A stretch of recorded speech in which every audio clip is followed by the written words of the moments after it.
One thing I thought we knew about the Bible, it was that God did not like child sacrifice. I mean, there's very clear places it's condemned.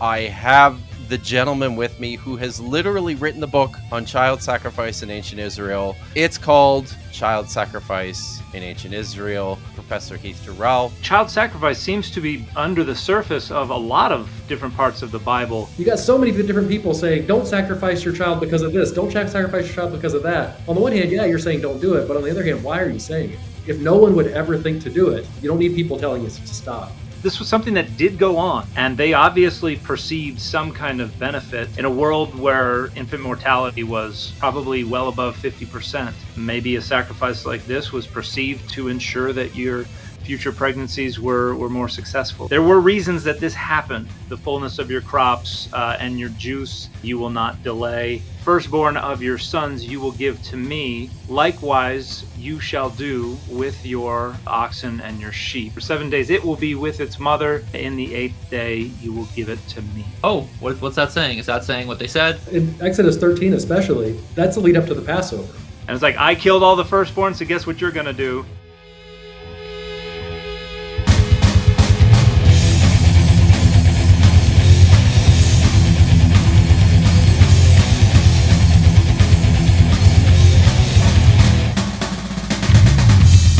Hello, everyone, and welcome to my channel. I'm Kip Davis. I'm a biblical scholar and a specialist in early Judaism and the Dead Sea Scrolls, and I'm doing stuff with the Bible here on YouTube. I'm joined by a couple of very special guests today. I'm really excited about this show. We're going to talk about child sacrifice in ancient Israel and in the ancient Near East, and I'm really excited because I have the gentleman with me who has literally written the book on child sacrifice in ancient Israel. It's called Child Sacrifice in Ancient Israel, Professor Heath Dewrell. I'm also joined by my good friend and fellow Diablo critic, Dan McLellan. How you doing, Dan? Doing all right. Thank you, Kip. Awesome. And Dr. Dewrell, I am very excited to have you on my channel, and this is the first time that we've met in person. So it's awesome to make your acquaintance, and thank you so much for agreeing to join me here. Thanks for having me. Awesome. Just to give people some background on Dr. Dewrell, he did his PhD at Johns Hopkins, and he finished in 2012. And I learned from my good friend, Dr. Joshua Bowen, that Heath taught Josh Acadian, which is pretty cool. And Josh put Heath and me in touch, which I'm even more excited about. So between 2013 to 2022, Heath was teaching at Princeton. And then in 2022, he became an assistant professor in the Department of Middle Eastern Studies at UT Austin College of Liberal Arts, where he teaches today. He's currently working on the history of prophecy and is particularly interested in the collection of prophecy. So that's Heath. I'm really interested also in this new stuff that you're embarking on in the history of prophecy and in the collection of prophecy. That's all stuff that it's right up my alley. I was wondering if you could maybe even just give us a little teaser or a taste of what you're doing there. Yeah, no, thanks. No, it's fun to be on and fun to talk about child sacrifice. I've worked on that, starting my dissertation I started around 2007 or 8, writing my dissertation. So it was like a 10-year window plus after I would child sacrifice. And I haven't looked at it since like 2017. I wrote the book, I'm done. And so I've been working on prophecy. I'm interested in not just what ancient prophecy looked like and what it was for, but also why people started writing it down and collecting it together. I mean, originally prophecy is this oral thing. You speak it out, it addresses the present moment, and the present moment passes by and all done. But then in the 8th century, in Israel, they decide to start collecting these things together and make books out of them. And in Assyria, they start in the 7th century doing the same thing, although Assyria doesn't last long enough for it to become a tradition. So yeah, I'm working on prophecy these days, but thanks for having me on to talk about child sacrifice. I got to dust off some of my old notes, and So I Look at what guess there's kind of an indirect connection between you two guys too, because Francesca Stavrakopoulou That's right. also wrote her dissertation on child sacrifice and Manasseh, and published that. Was it 2005 that she published that? That's right. So And it, it was just like right after that you started working on, and Francesca was Dan's dissertation supervisor yeah, at Exeter. yep. So No, when I started, her book was the The thing to book. respond to, and it was Yeah. the book, I'm yeah. not 100% sure that I'm right where I disagree with her. So Right. It's hard to be 100% sure Yeah. when you're disagreeing with her. So yeah, great I book. believe that. And I honestly I thought both books were great. I find myself referring to yours most often. It's more current, and I think the case that you've made is particularly strong. The reason we're here and the reason we're talking about child sacrifice in ancient Israel is because recently a very good friend of mine, professor of Bible at the Northwest Baptist Theological Seminary, just down the road from me. It's that way. Just down the road from me in Langley, British Columbia. Dr. Joel Carrico made an appearance on a popular apologetics channel, Inspiring Philosophy with Michael Jones, who probably doesn't need an introduction. Dan and I both have a little bit of history with Michael. And Joel was making his case for why he thinks that places in the Hebrew Bible that Dr. Stavrakopoulou and you, Heath, have understood to be provisions for the offering of child sacrifices in the cult of Yahweh. Joel also did like an hour and a half, pretty thorough presentation on his own channel of this topic. And his conversation with Michael is just drawn from that. So I know, Heath, you've watched the presentation he gave on Inspiring Philosophy, and we're going to go through it in its entirety here today. Dan, I don't know if you've watched it or not yet, or if this is... I've watched a chunk of it. I haven't watched all of it. Okay. And one of the reasons you're here, beyond the fact that you're just a great guy, is because the video that Michael and Joel have made is actually responding to a short discussion that you have with your co-host Dan Beecher on your own show, Data Over Dogma. So, I mean, I think it's only fitting that you're here to chat about this with us.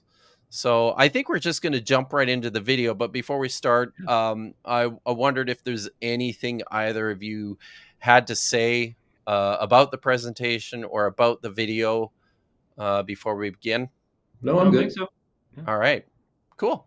Well, we will just jump into it. I'd like to thank a mutual friend we have, channel What Your Pastor Didn't Tell You. He hooked us up. He mentioned this to be a great topic to discuss. And I've been wanting to do more stuff on this. So when I saw that you have been tackling it, like you did an actual video on it on your channel, I was like, why don't we bring you on to talk about it? Because this is a very, very serious topic. Did God command child sacrifice? And yeah, it's an interesting topic, because of one thing I thought we knew about the Bible, it was that God did not like child sacrifice. I mean, there's very clear places it's condemned. And yet we've seen some people recently saying that no, there are two verses where God is actually commanding it, or biblical authors are suggesting that God did command it at one point. And of course, the video we're going to look at is the scholar Dan McLellan has advocated for this view. And I thought it'd be good to review some of his arguments, let you look at him, let you respond, and just get into it. So what are your thoughts on this overall topic, and what got you interested in it? Yeah, it's a good question.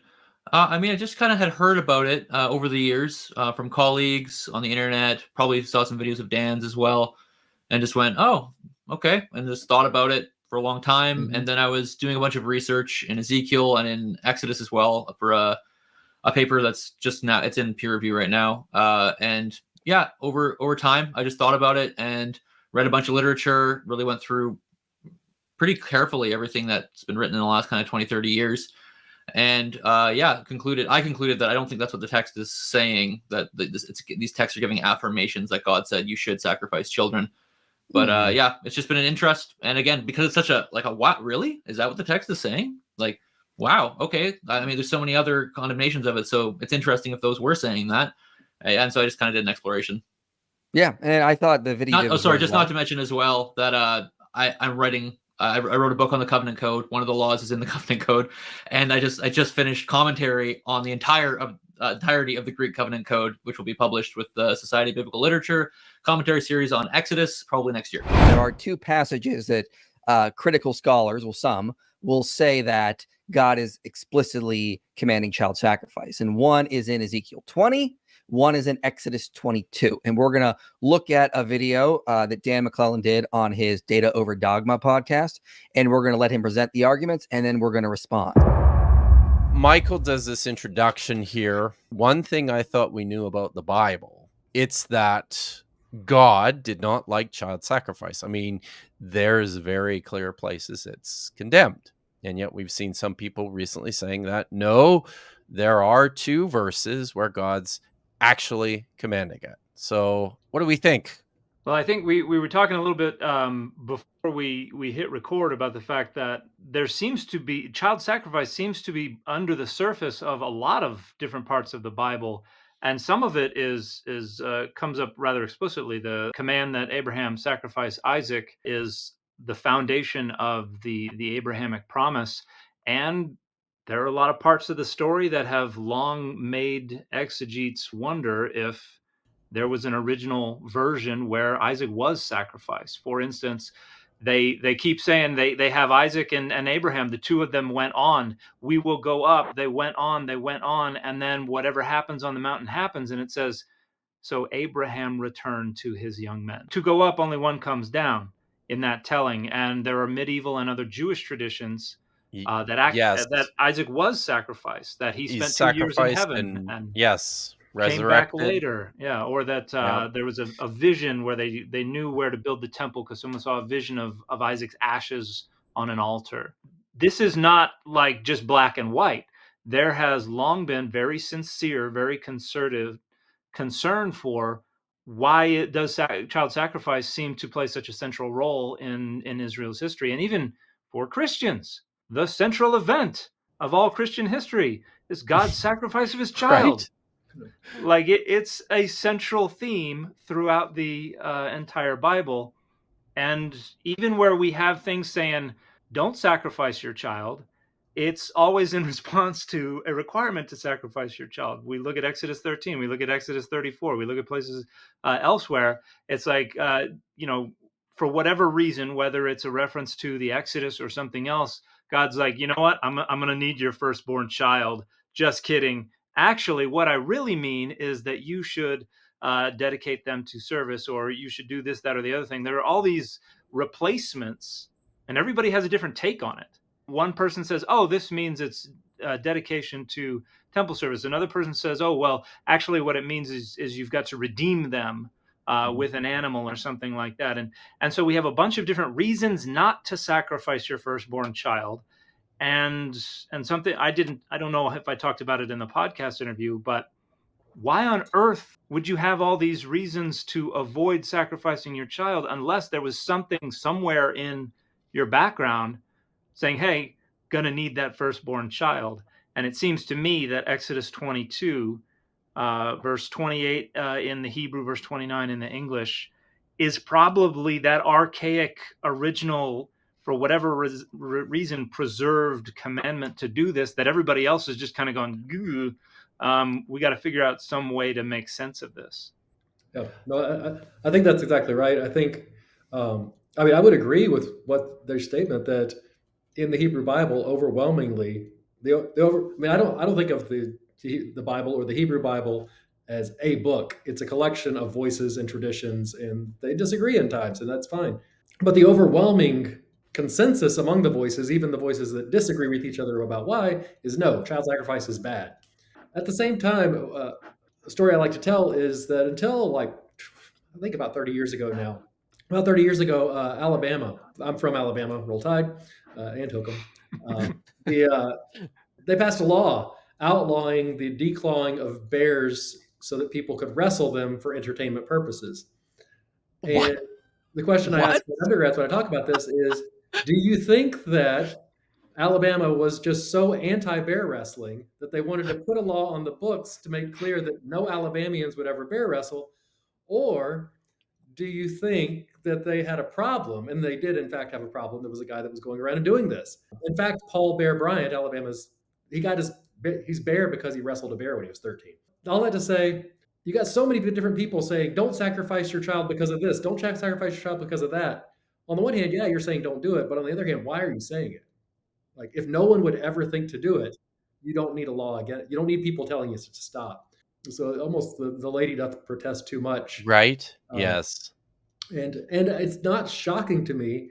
It wouldn't be shocking to me if one of the traditions that was on the pro side made its way into the Hebrew Bible, especially as surrounded by the anti voices as well. And I think that we have a couple of them. So yeah, but I wouldn't contest what they said. Yes, the Hebrew Bible is overwhelmingly anti-child sacrifice, but there are some Yeah. traditions preserved in there that seem to reflect a different voice. So I'm wondering if maybe you could say something, Heath, because this piques my interest now about like starting your dissertation project. What got you interested in doing this topic in the first place? At what point did you start from? Mhm. And kind of what changed in terms of where you ended up? Yeah, so I was actually in my master's program at Yale Divinity School at the time, and I was taking with Bob Wilson, who wrote the still classic Oh, Prophecy and Society in Ancient Israel. Everybody should read this book. He was yes. teaching an Israelite religion course, and the week we devoted to sacrifice, child sacrifice came up, and this was brand new to me. Like, I was just an eager young, still fairly early in my coursework, master's student. And I said, whoa, stop a second. Child sacrifices, they were sacrificing children?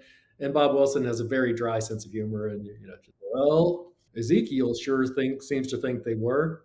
And I was like, what? And then he pointed me to Ezekiel 20. So before I even started at Johns Hopkins, I was already like, I showed up with a dissertation topic. I was like, I want to. And then Francesca's book came out, and I was reading through. I was like, oh my goodness, this is. And so for me, just the discovery that the consensus seemed to be that at least in some cases here and there, people were sacrificing children, even if people disagreed about, say, whether the covenant code commands a general sacrifice. Even though I knew there was disagreement about that, everybody agreed that there were some types of child sacrifice. My project came to be more teasing out the different types of child sacrifices. That is, Yes. for example, Manasseh, a king of Moab in 2 Kings 3, sacrifices his firstborn son on the wall to drive the Israelites off as they're about to attack. Successfully so. Yes. Well. It works. It works. Yes. Yes, it works. But the interesting thing is that can't be the same type of child sacrifice as described in the covenant code, because unless Manasseh's son just happened to be 8 days old on the day of that siege, you can't sacrifice your firstborn son on the 8th day and then down the road when you're in an emergency. So like, Yeah. we have a variety, and it seems to me that Manasseh's sacrifice was kind of a one-off emergency deal, where the covenant code seems to be a general principle. And then you throw in whatever these Molech sacrifices are. I mean, I think they're made to Yahweh, and I think they're probably made like as promissory sacrifices. I'll do this, and then Yahweh will give me this back. But that's different too. It's not a firstborn. Yeah. Well, Jeremiah, he conflates things together. But Right. in the early stuff, Molech's offerings don't involve firstborn. They can be sons and daughters. So a lot of my book was kind of just started. Yes, there were child sacrifices. Let's tease out, how extensive it was, why people did it. We don't talk about sheep sacrifice. We talk about the sin offering and the Holocaust offering and we don't wave sheep, but whatever the heave offering. Yeah. You don't say, here's a sheep That offering. could be fun though. Yeah. Sometimes you eat the sheep. Sometimes you burn the sheep up, and it's for different. Yeah. And I just said maybe child sacrifice is the same way. You have different types of child sacrifice, but it started with just sitting in class and an offhanded comment by Bob Wilson, and away you go. then it ate the next 12 years of my life. And it's still going, apparently. Yeah, here I am. And interestingly, you mentioned that a lot of folks think, well, this is just unthinkable. Nobody would do this. But there is evidence, not within ancient Israel, we haven't discovered any, but Carthage, there is evidence with Punic Phoenician inscriptions as well. We have more than 1,000 burials of infants, and some of them with inscriptions referring to a milk sacrifice or some kind of offering, which oddly could be either an infant or an animal or money, Yep. which Mm. are the two things that are sometimes listed as appropriate substitutions to redeem the child in parts of the Hebrew Bible. But this was something that did go on, and they obviously perceived some kind of benefit. And in a world where infant mortality was, probably well above 50%, maybe a sacrifice like this was perceived to ensure that your future pregnancies were more successful or something Yeah. like that. Like there were reasons that this happened, and so the notion that, well, they wouldn't have done that is presupposing a kind of exceptionalism that is just not borne out by the data. Yeah, I did a little cross-cultural work in the book, and we make a lot of assumptions about when parents attach to their children that are very Right. privileged Western assumptions. I have two Yes. sons myself. When my oldest son was born, like as soon as we found out my wife was pregnant, we started taking my office and turning it into a nursery. We had to get rid of my little two-door sedan and expand into a station wagon. She stopped drinking. She stopped eating lunch meat, no sushi anymore. Like we invested in this child, this particular child, who we chose to have well in advance. So of course we were attached. Like month 3, we were attached. The first trimester, we're attached. In societies with high infant mortality rates, some work that's been done by Nancy Schaefer Hughes in Brazil. Some of the parents don't attach to their children until they're like 3 or 4. Wow. Because there's a very, very, very high chance they're going to die. Very common, actually, for them to give the same name to several children in a row, like because the To one make died. sure you've got one that It's like seen as a substance, carries like it they're forward. almost Wow. interchangeable until they're, which is, That's wild. it's absolutely tragic. But you put yourself in those circumstances where, in a lot of ways, you're trying to prevent, like you said, you're trying to ensure the fertility and the survival of all the future children. It's the same logic that goes with corn and cows. You give the first thing, and then God, in gratitude, preserves the rest. Wow. And we can't imagine a scenario where we dehumanize that deep into a child's life, but it's kind of an intuitive defense mechanism. Yep. Because if you're becoming as attached anciently to pregnancies as we are today, when we're, hopefully the overwhelming majority of them are successful all the way through, that's going to be devastating to a lot of parents, and you just can't live with that kind of tragedy. And so it's something that's Absolutely. been documented transhistorically, transculturally, and so not to say we should be thinking about children in this way. We don't think about children that way anymore. I have No, thank goodness. three daughters People myself, did, and right? yeah. Yeah. We are, like I So said, privilege is the word. It's exactly. I don't want to Exactly. live in that world where I have to deal No. with that. So I think we'll move on to the to the first text well, before we do move on to the first text in Exodus 22. I did want to ask Heath. Yeah. You were talking about the Misha sacrifice as like an emergency offering. I don't remember where I read this, but I read this recently with regards to there are 2 kings of Judah who are censured for sacrificing their children. That's Manasseh and that's Ahaz. That's right. Ahaz is the father of Hezekiah. Manasseh is the son of Hezekiah. I read it somewhere that someone suggested that Ahaz's offering of his firstborn was an offering similar to Misha's as an emergency sacrifice in an effort to quell the Assyrians. The other thing that Ahaz does is he goes up to Damascus. He sees an altar there, and he comes Yes. back and he builds an altar like that in Jerusalem. Yeah. It's interesting because for the Deuteronomistic historian, the folks that wrote Kings, normally that kind of thing would get like presented very negatively, but it's almost like clinical. Like he just did this. Yeah. So some folks have said that he's borrowing it from elsewhere. I actually think that's right. I think for a few reasons. I think that Ahaz has imported this right. I think it's Elsewhere, it's just the Phoenicians and the Punic folks who were just Phoenicians in the West. You take a Phoenician, move them to North Africa, now they're Punic. So I think he's probably getting it from there. And he seems to just have this impulse to like cosmopolitanize the Jerusalem cult. But the language surrounding both Ahaz's and Manasseh's sacrifices are not firstborn sacrifices. They are, I don't recall if the word Molech shows up in those particular cases, but it's to pass through the fire, cause this, Right. this hifil of avar, for those of you who know Hebrew, to cause your son to pass through the fire. And we'll talk Mhm. about that Yeah, some more here. Yeah. So I don't think that's actually an instance of firstborn sacrifice. I think that's a child sacrifice that's not. It's specifically in the valley of the sons of Hinnom, wherever that is, the Gay Hinnom Valley, which is just outside Jerusalem.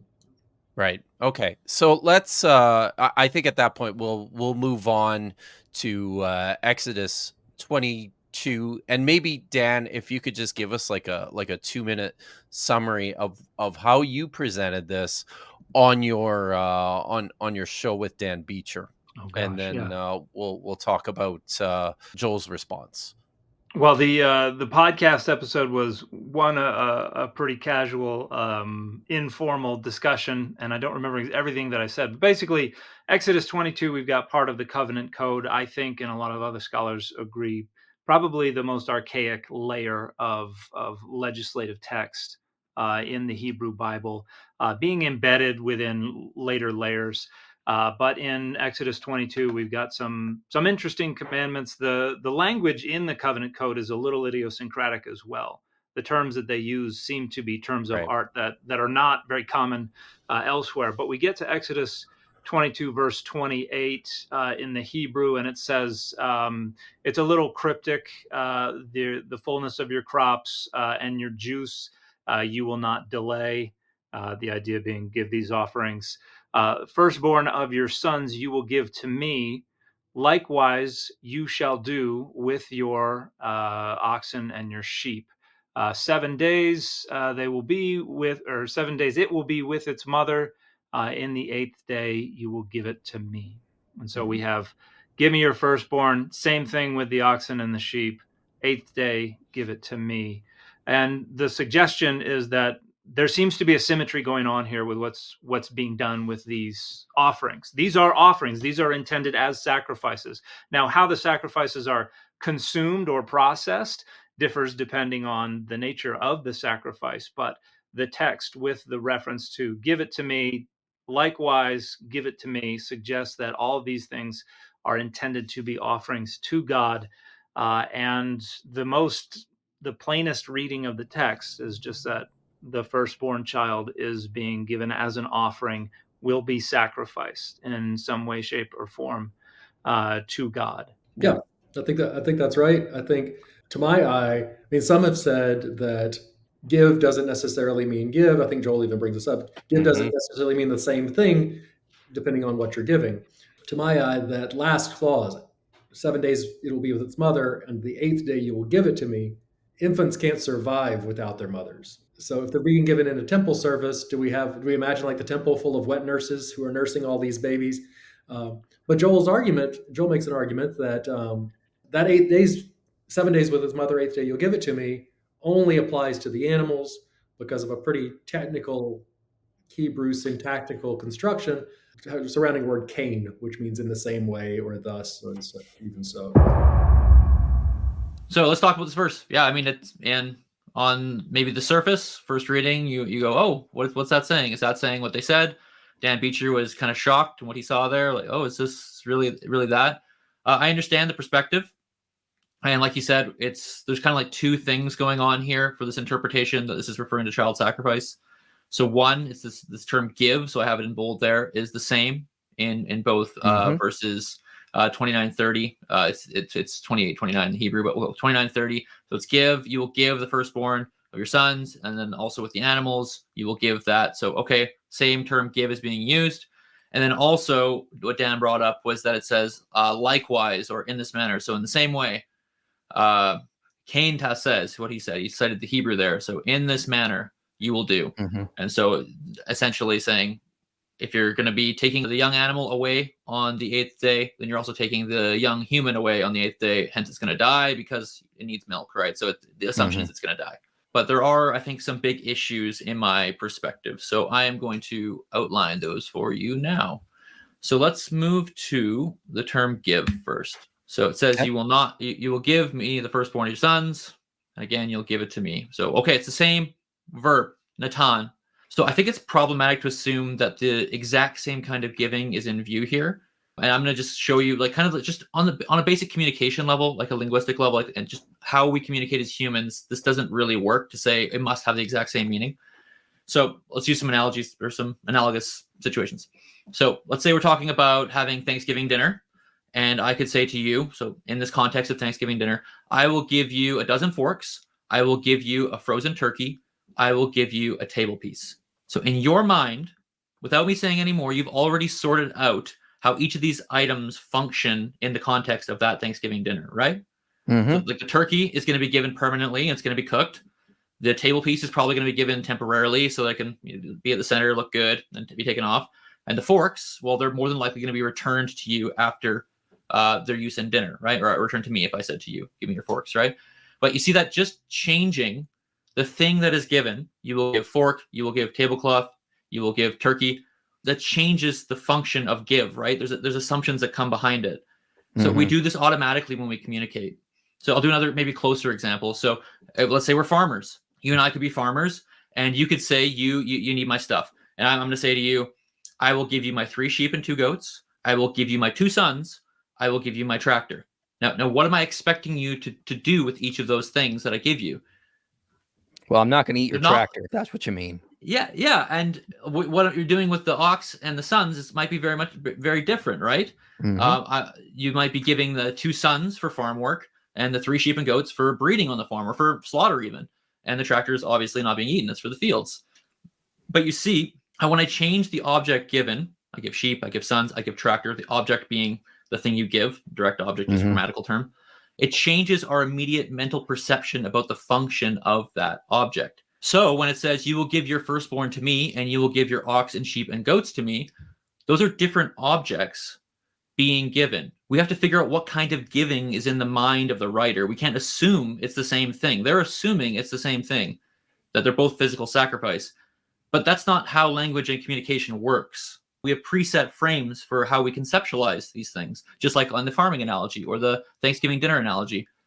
So, like the first fruits of the harvest and the wine in this verse here, well, they're probably not going on the altar. They're probably going to priests. So here, the giving, it doesn't say give, but the assumption would be they're probably going to the priests. And we see in Numbers, when it says the first fruits, these first fruits of the harvest, the juice, they go to the priests. Whereas the animals are going to go to the altar. And so then you're going to assume the sons, like you see how there's already this presupposition there. Yeah, I see what you the mean, sons are probably going to go to or they're going to go to temple service. That would be the assumption. So it's not just a given that no pun intended, given that the word give just means that would mean the exact same thing. That the burden of proof is on them to show that it would mean the exact same thing. Especially when there are other texts that would seem to show otherwise. Now I know there's problems with source criticism and which text is earlier and all that, but you can't just say give equals it must be the exact same kind of giving. That's just not how language works. I see. Yeah. Even with this word give, if you change it, so natan in Hebrew, if you go to other contexts, and I just quickly did a lookup on this, like, hey, do we find natan, the same Hebrew word, having just changing objects elsewhere, and the assumed how it's being given changes, and it does. So there's Ezekiel 37:26, where he says that God says, I will give them in their land, as like establish them and multiply them, and I will give or establish, Natan, my sanctuary. It's like, well, you're not establishing them the exact same way you're establishing the sanctuary. They're 2 different things with the same word, right? Like just because the same word appears doesn't really mean that much. You have to actually give some bones to it and show why they would assume the exact same thing.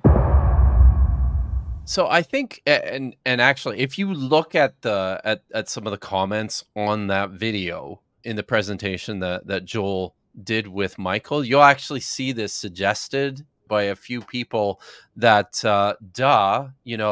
what do you think Levitical women were doing at this time. They were all just a bunch of wet nurses hanging out, at the I guess the tabernacle, looking after all these babies who were surrendered to the tabernacle on the 8th day. So that's fun. But I mean, something that Joel says here right at the outset, he talks about how if we're going to assume the same import of the meaning of the word natan, which is to give, for the human and the animal, he says that's something you're going to have to demonstrate. You can't just accept that on the face of it. My initial reaction is, well, it's something that you're going to also have to demonstrate in the obverse, right? Like if you're going to change the import or the meaning of this word on the other side of this particle Cain, which we'll talk about here in a minute, then what is the reason for doing that? Mhm. And then he gives this example. I don't know if you guys picked up on this or if you had anything to say further about it, but he gives an example from Ezekiel 37:26. Yeah, I've got it here. Yeah, maybe just read it. Okay, Ezekiel 37:26. so we have natatim, or I will give them and multiply them, and will set, or I will give natati, my mikdosh, my sanctuary, Sanctuary. in the midst of them forever. And here the give is being used once in reference to the people, once in reference to the sanctuary. The idea is probably establish, or something like that, but they're usually translated in different ways. There's some slight Yeah, nuances that are offered there. But and I had a question about that. That's not the same right? usage that we have in Exodus 22. We have give, likewise you will do, and the verb is not repeated. Mm. Just says, likewise you will do with your oxen and your sheep. And so if this said, I will give them whatever, and likewise I will do with the sanctuary. I mean, your hands are a bit tied there. You've got to suggest that there is some symmetry going on, Mhm. even if the ends of the concept are a bit frayed between the one and the other. That is indicating some symmetry Mhm. going on between what the intent, what the purpose of this is, even if you end up translating the concepts a little differently. Mhm. But I think the problem here too is Joel wants to say that he says this actually. He says you're not establishing them in the same way. That is the people and the sanctuary. He says you're establishing the sanctuary. They're two different things with the same word, right? But I think that's an assumption drawn from English, Mhm. right? Yeah, you Like could use the same word to you could say, "I will establish them, and I will establish my sanctuary." Boom. Oh, right. that's a perfectly adequate translation. It So is. I think it's a bit presumptuous though too, and this is something that was niggling me while is that a word? Niggling? I don't it know. is, It but was I think we're moving away from using those words. oh, okay. Whoops. It was bothering me as I was listening to that because I'm like, in terms of the Hebrew word natan, I don't think you can be as precise about that in terms of how differently it's thinking about establishing people versus establishing sanctuary. Like we literally just don't. I don't think we know clearly enough based on our current knowledge of the language. And at the same time, to be fair, Natan has one of the broadest and most diverse Yeah. Right. semantic fields of any Hebrew verbal root. I mean, it can be used to refer to all different kinds of things. But I come back to the fact that they didn't use the same verb again in reference to the oxen and the sheep. They just said same thing. Yep. It resumes, it picks up the same usage that was done in the previous verse.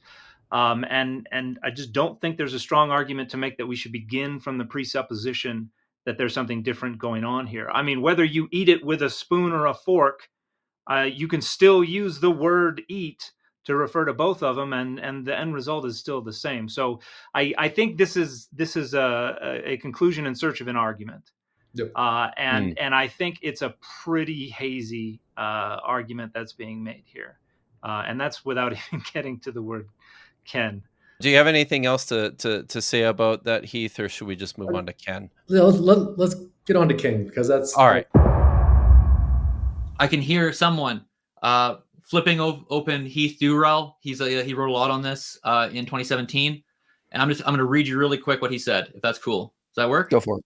He said, especially problematic is the Cain. Cain is the word here that we're translating thus or in this manner, likewise in this manner.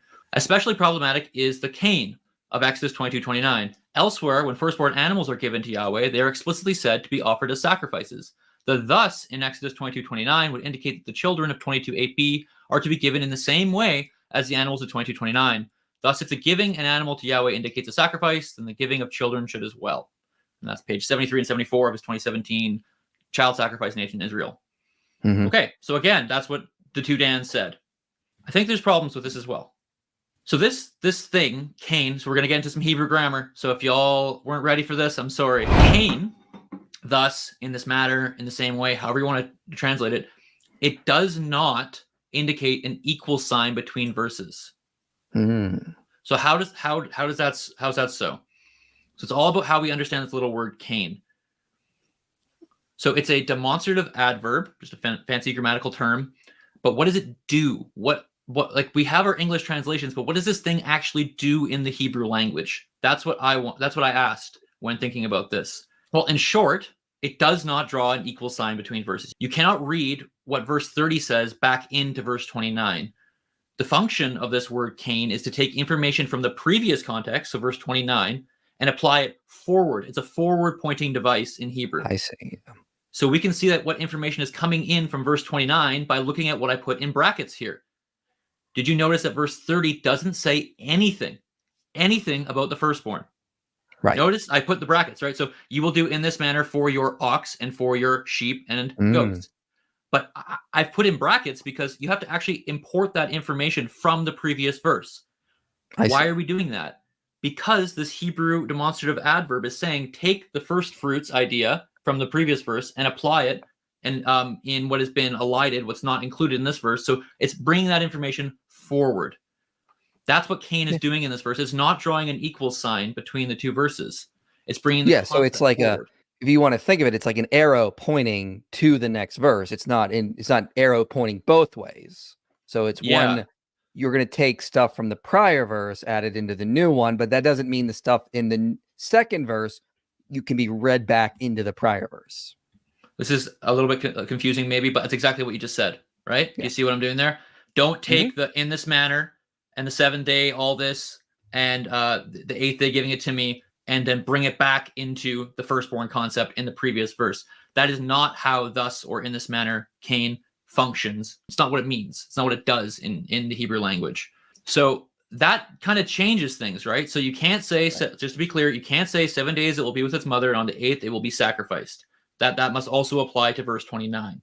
That is a misreading of the Hebrew grammar and syntax. The thus or in the same way only moves in one direction, forward. It brings information forwards, not backwards. So there's no warrant for bringing the 7th and 8th day concept back to verse 29. Joel makes this point about the particle Cain. In Hebrew, it's a demonstrative adverb having this specific function that I believe he says is only forward moving. That is, anything that follows the Ken, which is unique to the clause, cannot then be applied backwards onto what precedes it. And here's, I think one of the reasons he's making this argument is because he has adopted the very strong argument I think you made with regards to the huge problems that you just alluded to with this idea of giving your sons and daughters to temple service, like just sacrificing them to the tabernacle or the temple. They're going to die, right? So because of that, I think there's this impetus to find something different taking place with the children that you're giving as there is to the animals. So in the passage, it says, give me your firstborn sons, do the same, kain ta'aseh, with your animals, I think it's your sheep and your oxen, right? Your ox and your flock. Your ox and your flock. Shore is a singular cow, and a sown Yeah. is a collection of. So it's a weird parallel anyway. But And then it says, 7 days it shall remain with its mother, or Mhm. he shall remain with his mother. Right. On the 8th day, give him to me. So Yes. Joel's argument is, because that's on the other side of the cane, that cannot, he says, that cannot, You cannot read what verse 30 says back into verse 29. that cannot apply Right. to the preceding clause. He actually calls that a violation of Hebrew grammar and syntax. All right. So, Heath, Yeah. So talk to us about this. So yeah, his argument is essentially that this cane acts almost like a one-way funnel. That everything It's not an equal sign, right is what he says. So when you say something, you should do this thing, and then you say kain ta'aseh. The Hebrew Bible isn't known for brevity and loves to repeat itself, but thankfully in the legal material, now and again you get this long description of what you're supposed to do, and then kain ta'aseh with whatever. Do also the same goes for this, that, or the other. His argument is once you say the same goes for this, that, or the other, and then you start adding more stuff, that it only applies to the new thing, not to the stuff before. If that's right, then yes, you give your ox and your flocks just like your sons. And now I've got some new stuff only for the ox and the flocks. Yes. My favorite, I think, pretty clear counterexample is Deuteronomy 15, verses 12 through 18. I'm just going to read the NRSV if that's all right. So it's a long law, so I apologize for the length. Again, it's the Bible, not me. If a member of your community, whether a Hebrew man or a Hebrew woman, is sold to you and works for you 6 years, in the 7th year you shall set that person free. And when you send a male slave out from you, a free person, you shall not send him out empty-handed. Provide liberally out of your flock, your threshing floor, and your winepress, thus giving to him some of the bounty with which the Lord your God has blessed you. Remember that you were a slave in the land of Egypt, and the Lord your God redeemed you.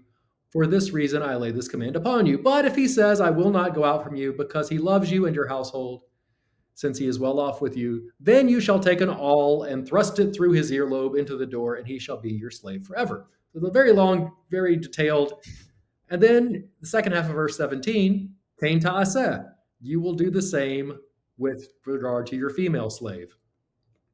Actually, it's ta'aseh kain, not to misrepresent. Right. Ta'aseh kain. You will do the same to your female slave. Right. So everything that we just applied to the male slave, same thing, same all the temple door, and all this type of thing. But then in verse 18, do not consider it a hardship when you send. NRSV says them, but the Hebrew actually says him. Do not consider it a hardship when you send him out free, free persons, because in 6 years. So it's clearly applying back. Verse 18 is clearly resuming the original commandment. In fact, the pronoun is masculine. So right. It definitely applies to the male slave above before the ta'aseh kain.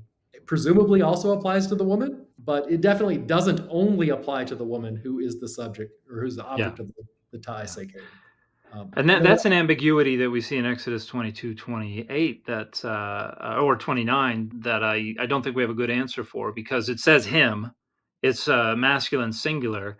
And the firstborn, as well as the ox, as well as the flock, or at least the ox, is masculine singular as well. So who is that referring to? Yeah, actually, the word zone, flocks, is a collective. And when it takes modifiers, as it does in places like in Genesis 30:43 or Jeremiah 56, these words are feminine plurals. If you take Deuteronomy as an analog, then it would make sense to say we're resuming the reference to the firstborn sacrifice rather than the reference to the ox and the flock. Yeah, no, I like the translation for kain ta'aseh here. Actually, the same goes for your ox and your flocks, almost as a parenthetical aside. Yeah, an interjection.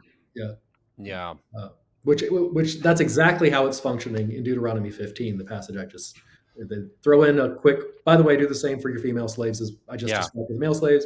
And now don't consider it a hardship when you send him out. We're just going back to the main topic again. Yeah. Right.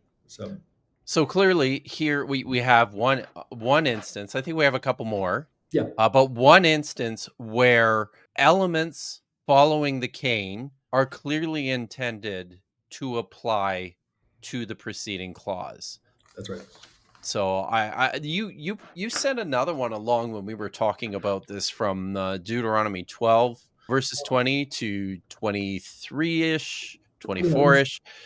So Well, I was looking at Deuteronomy 12:31, where it says, "You shall not do the same," but a very similar issue. But so I'll just read this one. When Yahweh enlarges your territory, as he has promised you, and you say, "I shall eat some meat," for you have the urge to eat meat, you may eat meat whenever you wish. If the place where Yahweh has chosen to establish his name is too far for you, you may slaughter any of the cattle and the sheep that Yahweh gives you, as I have instructed you, and you may eat to your heart's content in your settlement. Eat it, however, as the gazelle and deer are eaten. The unclean may eat it together with the clean. And there in verse 22, it's Cain tochlenu, so you shall eat likewise the unclean and the clean together. So in the first part of the instruction, he's talking about what you do with clean animals when you're too far away from the sanctuary, right? Then he says, Cain tochlenu, so you shall also eat it, with reference to the unclean animals as well, in the same way.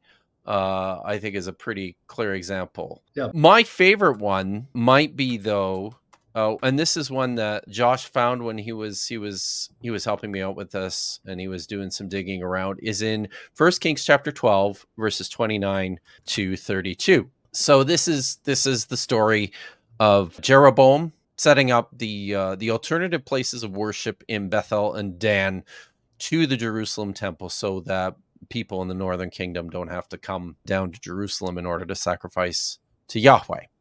And here the text says he set up one in Bethel and he made another in Dan. And this thing was a sin. The people went before the one in Bethel. It's probably supplied. It's probably a textual variant. And as far as Dan, he also made a house on high places. He appointed priests from the fringes of the people, those who were not of the sons of Levi. And Jeroboam set a feast on the 8th month, on the 15th day of the month, like the feast that was celebrated in Judah, and he offered sacrifices on the altar. So in verse 30 to 31, he set up the calf for the people to worship in Bethel, and he made high places and houses and appointed priests among the people who were not Levites. And then it says, Cain asa bevayatel lezabeach la'agolim asher asa. He did the same thing in Bethel, sacrificing to the bulls which he had made. On the basis of Joel's understanding of this word, you can't have the sacrificing to the calves that he had made actually taking place in Dan. It can only take place in Bethel because this followed the king. Am I getting that right? That sounds right. Yeah, and there must be more than one calf now at Bethel, because that's true. Because there's that's plural there. Yep. The Yagolim. That's just a few examples, but I think, as you pointed out in our email correspondence, this would be a really, really specific construction that we're looking for, right? So it's not common, and yet we've managed to find a few examples. Yeah, you need to have, to defend Joel's reading, I think you would need to have a list of instructions to do something, and then Cain ta'aseh or ta'aseh Cain do the same, and then you would have to have more stuff that only applied to the second stuff that didn't apply to the first. And I don't think we have any good examples where it's clear that that's how we're to read it. In fact, if I could trot out one more example, Ezekiel 45:18. Thus says the Lord God, in the first month, on the first day of the month, you shall take a bull without blemish and purify the sanctuary. The priest shall take some of the blood of the sin offering and put it on the doorposts of the temple. the four corners of the ledge of the altar, and the posts of the gate of the inner court. And then we get V'kain ta'aseh, and you will do the same on the seventh day of the month for anyone who has sinned through error or ignorance. And then you get this last line, so you shall make atonement for the temple. That last line, so you shall make atonement for the temple, if that only applies to the stuff after Kain Ta'aseh, then only the sacrifice on the seventh day of the month would serve to atone for the temple. Mm-hmm. And that would leave all of the stuff before that without any purpose whatsoever. So you've got on the first day of the first month, on the first day of the month, you shall take a young bull without blemish and purify the sanctuary. The priest shall take some of the blood of the sin offering and put it on the doorposts of the temple, the four corners of the ledge of the altar, and the posts of the gates of the inner courts. Why? Why does he do all that? We don't get the reason until after the Kain Ta'aseh clause. So you shall make atonement for the temple. It clearly applies to both things. The first day of the month sacrifices and the seventh day both serve to make atonement for the temple. And they don't need to say, so shall you make atonement for the temple at the end of the first day one, because we're going to put a little, oh, by the way, do the same on the seventh day, and then a recap for, just like I think we see in Exodus 22. We throw a little, oh, by the way, do the same with your flocks and your goats. By the way, this is how you do it. 7 days with the mother, then the 8th day you take it away. And again, I haven't found any example. I would love to ask Joel if I ever get to, I've never met him. What example is he thinking of in which a Kain Ta'aseh serves this like hard wall that doesn't allow anything that comes after to apply to what comes before? Because every example I've found where it's questionable, it's like, no, it clearly applies to everything above. Just for total clarity here, Joel's drawing this from, so that's my copy of Juan and Muraoka. He's drawing this idea about the function of Cain from section 102H on the demonstrative adverb, where it says this, thus, in this fashion. For example, ko amar Adonai, thus says Yahweh, in order to proclaim his words. And then B, also Cain, thus, in this fashion. For example, Vayhi Cain, and it was thus. Similarly, Kaka, and then it says, is retrospective in italics.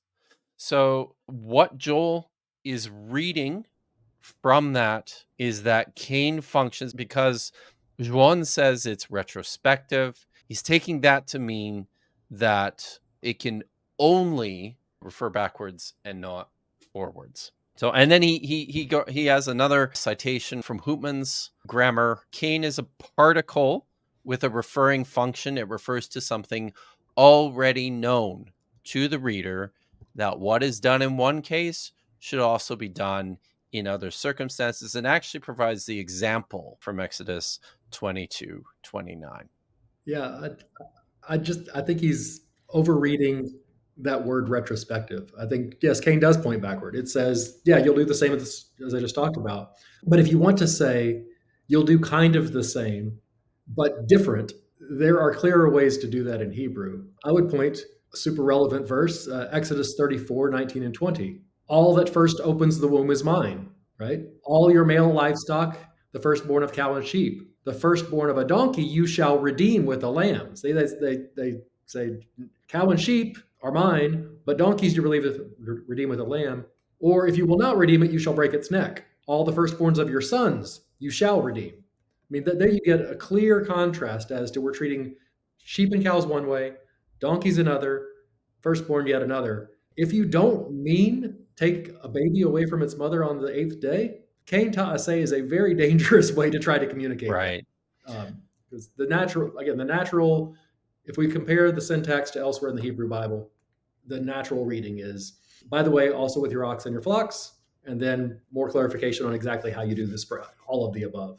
Yeah, that's clear to me. So I think before we move on to the second passage in Ezekiel chapter 20, Joel says one more thing about how critical commentators on the book of Exodus are interpreting this particular passage in Exodus 22. And he says that, in his opinion, the best ones, which he identifies as Hauptmann and Prop. Both of them disagree with the child sacrifice view.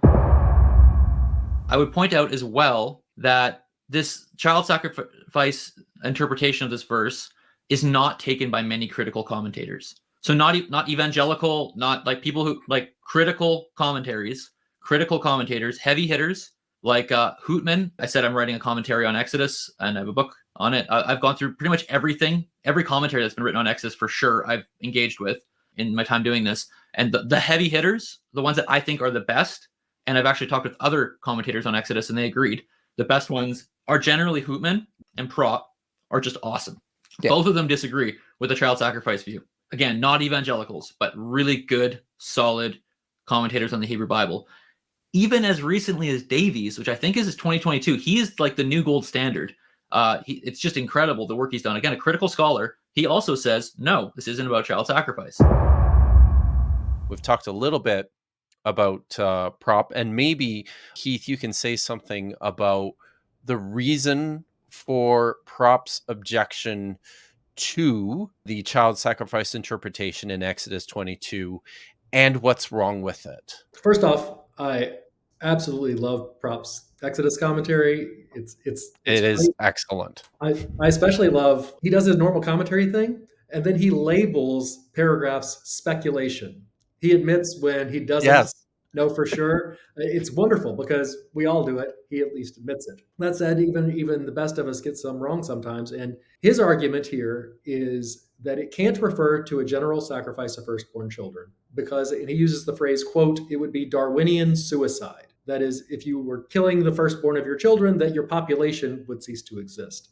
That's just wrong. That is, Larry Steger, who was an archaeologist at Harvard, I believe, pointed out that the net effect would be to delay the age of your firstborn son by between 9 months and a year. That is, I mean, women were getting pregnant in their mid-teens for the first time, right? So go through the math. You sacrifice the firstborn child, right? You stop nursing, you become fertile again, and then almost certainly you're going to have another child 9 months to a year later, which would have negligible impact, especially in a society with infant mortality rates hovering over 50%. Now, just because it wouldn't have a negative population effect doesn't mean they were necessarily doing it, but that's just not a good argument for they couldn't have been doing it. Well, and also there's the argument to make that just because Exodus commands it doesn't mean people were actually doing it. Yes. This is also a literary creation, and we have no data that indicate these were actual juridical principles that were operative on the ground. And so as a piece of rhetoric, its rationality, or at least its ability to function within a society, is not really highly relevant. No, we have zero evidence for any ancient Near Eastern law code or legal collection or whatever you want to call these things, Hammurabi or Eshnunna, or fill in that anybody ever said, what should we do? And then someone goes and says, oh, well, the law of Hammurabi or the covenant code or Deuteronomy says we need to do this. We have zero evidence that these were functioning that way. That said, I do think that they were trying to either depict, probably both depict, the practices of the community that produced these texts or the ideal practices of the communities that produce these texts. And it's often very hard to tell which is which when they're describing what we're doing versus when we're describing what we ought to do but aren't doing. I would say that I think, Joel disagrees, that at least Ezekiel thought that yes. Well, and I would argue that even Exodus 34 and Exodus 13 show that they interpreted it as a command to sacrifice children because they had to overlay it with a requirement that you redeem.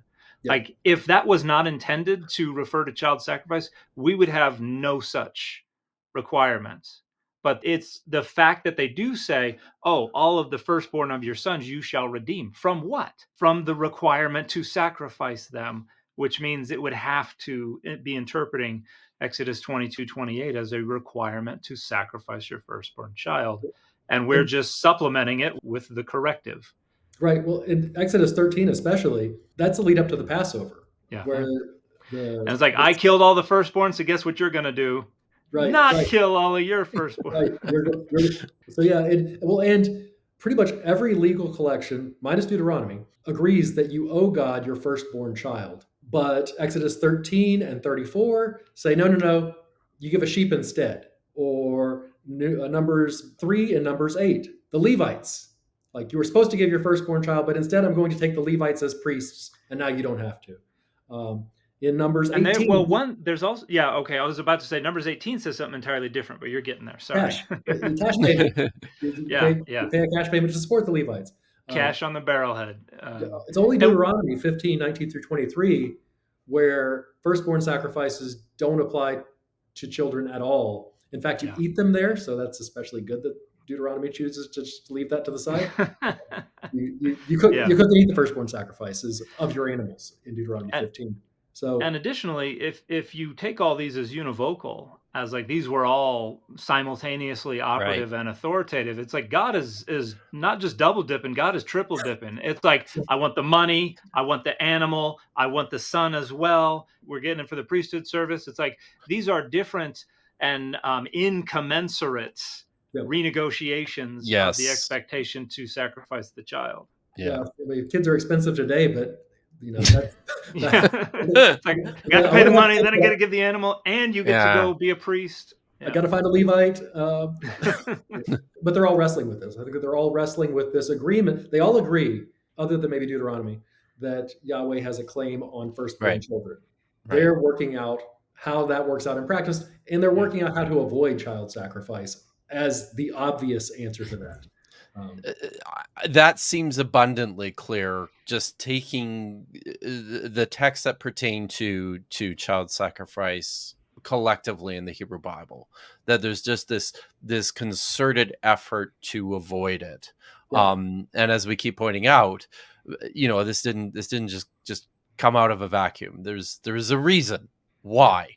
Joel also mentions the new commentary by G.I. Davies in the International Critical Commentary series. I don't know if either of you had a chance to look at that one. So he's written 2 volumes. He hasn't gotten to the Covenant Code yet. I'm very interested. 1 through 10 and then 11 through 18. Yeah. I'm very interested to see what he does with this text, because he comments on it just very briefly in chapter 13 in his discussion of the redemption of the firstborn, and all he says about it is that obviously this is not child sacrifice.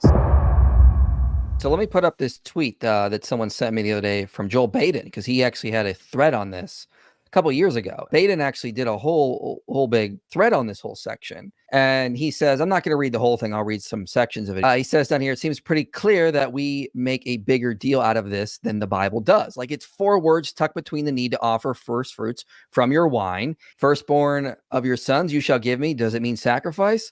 Like, give me in the same way you give an animal? Is it really a biblical law commanding us to kill our firstborn son for the sake of God? Everyone calm down. Obviously not. There is not a single hint anywhere in the Bible or anywhere else in the ancient Near East that such a practice was ever remotely considered. I like what he says down here. So again, he's got a really good thread on this, but let me just skip ahead a little bit here. He says, other biblical laws assume that the firstborn animals will be sacrificed on the altar immediately. One could presume that the wine would be poured out as a libation, something you had mentioned earlier with giving to the priest the grain offering and the wine. Human dedications of the sanctuary don't get sacrificed or poured out. They serve like Samuel. Israelites who serve the sanctuary are called Levites, and elsewhere we see this idea that the Levites serve in the place of the dedicated firstborn. Joel Baden is a brilliant Hebrew Bible scholar, Pentateuchal specialist at Yale Divinity School, and he's essentially said the same thing. Is it really a biblical law commanding us to kill our firstborn son for the sake of God? Everyone calm down. Obviously not. There is not a single hint anywhere in the Bible or anywhere else in the ancient Near East that such a practice was ever remotely considered. When a scholar says obviously, my antenna goes up. If it's so obvious, then why do you even need to say it? And he says, we're making a bigger deal about this than the Bible does, but every strand of Pentateuchal tradition feels the need to wrestle with it. Yeah. Both Ezekiel and Jeremiah seem to be wrestling with something very much like the covenant code's law of the firstborn. The Bible is kind of replete with making a big deal about these verses. And on top of that, it's not just 4 words, because yes, these are the only this and maybe the Exodus 13, the first couple of verses before you get to the end of the chapter when it gives you how to redeem. If it were just these couple of verses, and that was the only mention of child sacrifice in the entire Hebrew Bible, we could say, okay, fine. Let's find another way to read this. But we have Mesha's sacrifice of his son in 2 Kings 3. We have Jephthah's sacrifice in Judges of his daughter. We have Ahaz, Manasseh. Yes, we have all the Molech sacrifices. This is not a society that is unaware of child sacrifice as a thing. The argument isn't whether people were sacrificing their children, it's whether there was ever any group of people who felt that they were supposed to sacrifice all of their firstborn to Yahweh. I don't know how big that group of people was. Could have been a few dozen, could have been. That's what we're actually asking. Everyone agrees that child sacrifice is described and depicted in the Hebrew Bible, and it probably at least occasionally happened. The question is, are these child sacrifices? And given the fact that the rest of the Bible seems to think so, why not just say, yeah, it means what it says. And I think we have, and we've talked about how Exodus 13, Exodus 34, Numbers, even Genesis 22. I mean, Abraham. There's a sense in which you can argue this is a narrative dodging of the requirement. Oh, Abraham was required to do the same, but he was willing. But then there was an alternative. There was a substitute that was provided. So that's the narrative that we should use. And then you've got Jeremiah's takes the Shaggy approach. It wasn't me. And I think that brings up the most interesting secondary interpretation of this, which is Ezekiel's. Ezekiel's going the other direction. Rather than trying to deflect, Ezekiel has God going, yeah, I did it. What of it? But again, he's trying to kind of digest it in a way that makes sense to his worldview, that's acceptable within his worldview, and so treats it as an act of punishment. Mm-hmm. Okay, I think I'm gonna get you, Dan, to just kind of give us a thumbnail sketch of Ezekiel 2025 to 26. But before you do, one thing I wondered if maybe you could comment on, Heath, is this idea of there being no mention of this in the ancient, or no indication that this is something that ever took place in the ancient Near East. If you could maybe just say something about that as well. Yeah. So a very common objection to Exodus 22, meaning that you should give all your firstborn to Yahweh, is that we have lots of narratives in the Hebrew Bible. We have lots of firstborn sons. It's kind of a major deal, like the firstborn gets usurped by the seconds. Esau's a firstborn, Ishmael's a firstborn, and none of them are sacrificed. That assumes yet again that the covenant code was ever a collection of rules for all of Israel, right? Which again, I don't think we have any evidence that was the case. I don't know how big this group was, but two, folks that say, oh, this actually refers to dedicating your firstborn to temple service, right? We have exactly one example of that in the entire Hebrew Bible. That is Samuel. And that is not on the 8th day. That is very sensibly right after he's weaned. Because once again, an unweaned child can't survive. So Hannah takes Samuel to the sanctuary and gives him. But even there, that is not represented as a general rule that you have to do that. She goes and prays and makes a vow, and then she comes back later and fulfills it. So if you're going to say that because none of our narratives describe what is apparently commanded in the covenant code, then you can't then say this actually refers to dedicating your firstborn children to the priesthood, because we don't have any examples of that either. Esau, not a priest. Ishmael, not. Right. None of our firstborn children are dedicated to priestly service either. So is there anything from the wider ancient Near East which provides any insight into child sacrifice in antiquity? So our best evidence is still from the Punic colonies. Pretty much all of the Punic colonies, they seem to show up and they build a Tophet. A Tophet is a biblical word, but archaeologists use it to describe these open air sanctuaries. They tend to have buried jars. Sometimes they have babies inside. Sometimes they have sheep inside. Often they have stela, these think like a tombstone, and written on top. Sometimes they're pretty much labeled, and sometimes even have pictures, like with a priest holding a sheep or a baby. So we do have evidence of child sacrifice. Unfortunately, for academic purposes, Infants, especially very young infants, leave almost zero remains unless you put them in jars, which they don't seem to have normally done. Their bones are mostly cartilage, not to get too. So we don't get archaeological evidence. I mean, frankly, we don't have a whole lot of cultic type legislation outside the Hebrew Bible in the same way. We have Hammurabi for all of the things about what to do when your ox gores. When the bee stings. Yeah. The very short answer is we don't have a lot of comparative evidence for this sort of thing. A little bit longer answer, but we don't expect to. Yeah. There's some inscriptional evidence on the Punic sites, though, I think, yes. right? Where yes. Yeah. But to be clear, those are they have the letters MLK, which are the same letters that give us Molech. It's probably the same word as Molech. And it's not Martin Luther King. What's that? Yeah, no, it's not Martin Luther King. Molech or Molk. But I argue that those are a different type of sacrifices. The Molech offerings, I argue, were you want something from God, you make a promise, God gives you the thing you asked for, and then you give God the thing. And in those cases, I believe it's mostly Baal Hamon, Jupiter, over there. It's not Yahweh. But I think those are separate from firstborn sacrifices. I think they are child sacrifices, different type of child sacrifice. Right. And this this is 8th, 7th century BCE, correct?